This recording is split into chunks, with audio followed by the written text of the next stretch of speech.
Hello everyone, চলে এসেছি Nagpur travel ব্লগের পার্ট 3 নিয়ে। আর নাগপুর এসে যদি কেউ এই ফুতালা লেকই না আসে তাহলে তো তার সবটাই মিস। 60 একর জায়গা নিয়ে বিস্তৃত এই লেক সবাই সানসেট উপভোগ করতেই আসে। আরেকটা কারণে বিখ্যাত, সেটা হলো মিউজিক্যাল ফাউন্টেন, যেটা এখন বন্ধ আছে। আমার কপাল খারাপ আর কি। তাছাড়া এগিয়ে গেলে আরও দেখতে পারবে ইন্ডিয়ান এয়ারফোর্সের MI-8 এই হেলিকপ্টারটা এখানে রাখা আছে। আর তার পিছনের হিস্ট্রি কিন্তু জানতে গেলে নাগপুর যেতে হবে।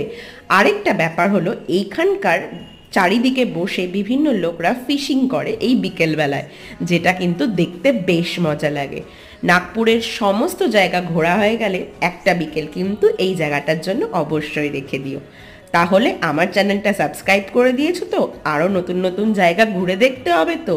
তাহলে চলো আজকের জন্য টাটা বাই। আসছি নেক্সট নাগপুরের ব্লগ নিয়ে।